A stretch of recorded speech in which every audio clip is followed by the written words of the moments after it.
Number 7 is a surprise. A big surprise. Probably the biggest surprise when it came to going to the movies this year. When I saw the trailer, I went, nope, this is going to be horrible. This is not for me, but I'm still going to go check it out. And I did, and I walked out with a big smile on my face.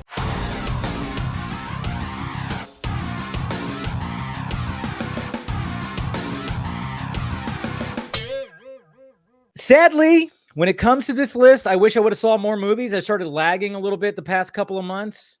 I wasn't going every Thursday because work was kicking my ass, and yeah, just couldn't make it out to the movies as much as I wanted to. There's many movies that I probably can guarantee that we're going to end up being on the list just by seeing the reception or hearing somebody talk about them that probably would have ended up on the list, and sadly it just didn't. So I apologize. Didn't get to see too many movies. That's one of the things when it comes to 2024. I want to make sure that I'm seeing as many movies as possible because I love going to the movies. But sadly, like I said, life gets in the way when it comes to that, especially when you have the day job kind of thing. But I do want to get out to the movies a little bit more. All right, so my top 10 favorite movies of 2023. We'll start, of course, with number 10.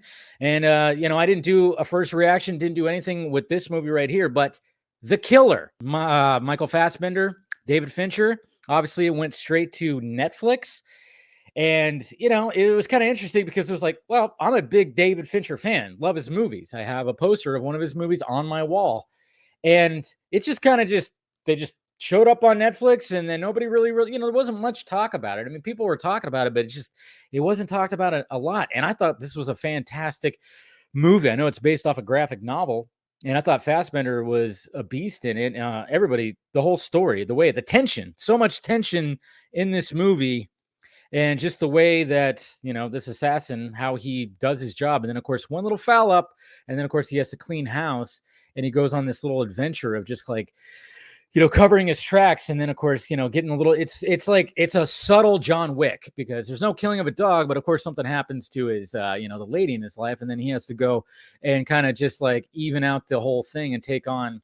But it's just, of course, it's not like action packed. There's just a lot of tension. I thought it was pretty great. Number 9. Air. That's right. Air. I don't know why I decided to, say it like that when I, taking deep breaths. But I hope Air gets a lot of awards recognition when it comes to the award season that's coming up. I know it's getting some Critics' Choice Awards. I think I got some, but really enjoyed Air. It's just one of those feel-good kind of biopics. It's not really a biopic because it's not one specific person. It's not like a Michael Jordan biopic, but it is, has to do with Michael Jordan, of course.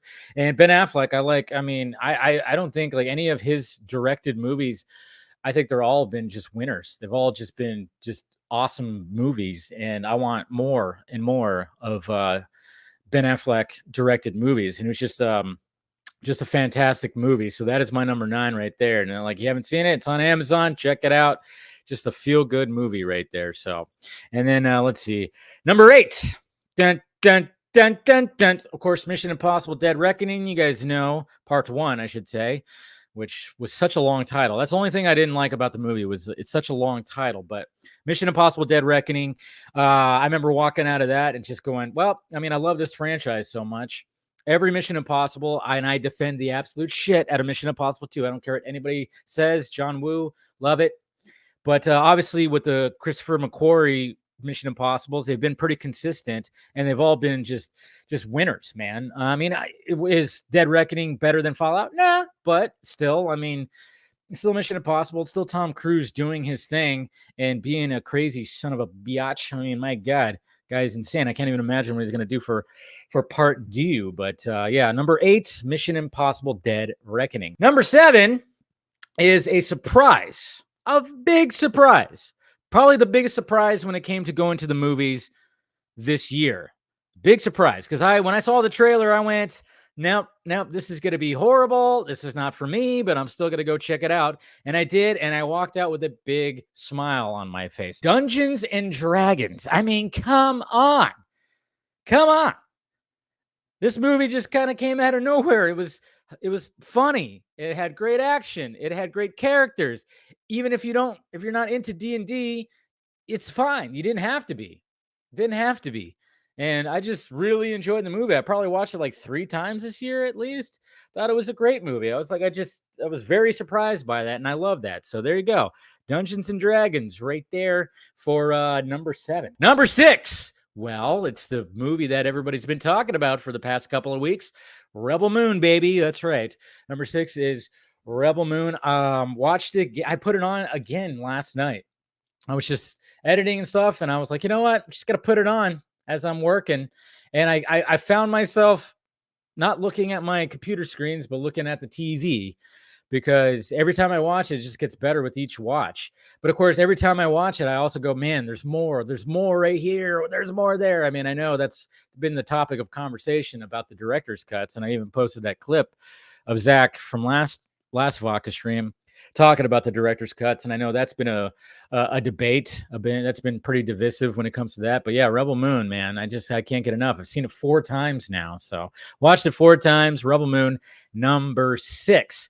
Number 5, a masterpiece by the man himself, Martin Scorsese. Killers of the Flower Moon. Almost said Flowers of the Killer Moon.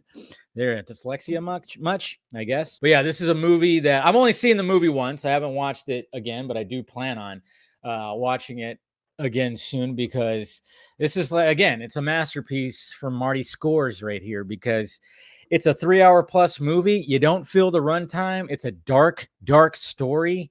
And you just kind of walk out going, oh, you feel kind of gross, but you feel kind of, I don't know.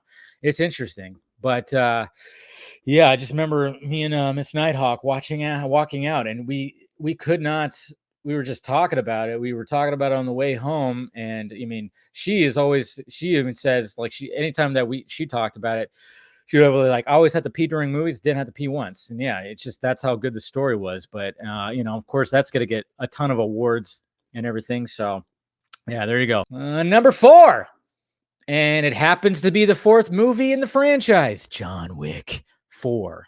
Number 4, John Wick 4. I mean, of course it's in a lot of people's top 10. I mean, my God, way to go out with a bang. I mean, spoiler alert. I mean, obviously there's still going to be spin-offs. We got the Ballerina movie that's going to be coming out next year. That's going to expand on the John Wick world. We have the Continental show, which I have not watched yet, but I hope to get around to it. I mean, you can expand the world pretty well. I mean, and just how do they keep on pushing the boundaries when it comes to the crazy stunts, the crazy fight scenes, the shooting scenes? I mean, that shot from above, that one shot where it's just like above, and he's just blasting people away with a shotgun, or a certain kind of shotgun. I forgot what it was called. And then of course that stair sequence. Holy crap. I mean, it's just absolutely insane. But yeah, John Wick 4, man. I just can't get an. Is there going to be a 5? Who knows? Who knows? And then now we got number 3, which I guess this is really the only superhero movie that's on the list, Across the Spiderverse. Number 3, Across the Spiderverse, which of course, it's an amazing movie. It's an amazing multiverse movie. I mean, obviously, just the way that they deal with the multiverse, especially since Marvel Studios has been not really dealing with it that well. And then, of course, DC was tapping into the multiverse. I think DC, of course, tapped into it better than, a little bit better. Maybe. I don't know. It's all very weird. We're going to get more multiverse stuff, of course, when it comes to next year. But yeah, Across the Spider-Verse, what can you say? I mean, that scene where all the Spider-Men, all the Spider people are chasing after Miles. I mean, it's just absolutely insane. And I just freaking love that movie. Number 2, also a surprise, another big surprise when it comes to 2023. And I'm sure you guys can guess what this movie is, because it's just like, wow, yeah, American studios take notes when it comes to Godzilla or monster movies in general. Godzilla -1 is my number 2. My second favorite movie of the year. I mean, I was floored by this movie, and I can't wait to watch it again. And I went to the premiere, and it's just, you watch this movie and this movie was for Godzilla fans, and it created Godzilla fans. That's the way I kind of look at it. Like, I've been a Godzilla fan, but I wasn't like a diehard fan. And after watching this movie, I was like, geez, now I want to go back and watch a bunch of Godzilla movies. But the way that they brought it, and what's his name? The director, writer, VFX artist. I can't remember his name off the top of my head right now, but the way that he just brought it into present day, but still being the old story of like, post World War and all that. And then you see kind of Godzilla just be Godzilla, just be like this thing that is just fucking everybody's lives up. And then you care about the human characters, like Jesus Christ. That's the thing that's missing when it comes to at least the newer ones. It's like you don't care about these characters that much. Maybe in Godzilla 2014, sure, you cared about those characters, but man, did you care about these characters? So Godzilla -1, number 2, and I guess you guys could probably already guess what my number 1 is, because why not? But of course, I think it's a lot of people's number 1, but Oppenheimer. Oppenheimer, of course, my number 1, because it's Christopher Nolan. He's one of my all-time favorite directors. Anytime a Christopher Nolan film comes out, I'm excited. Everybody's excited.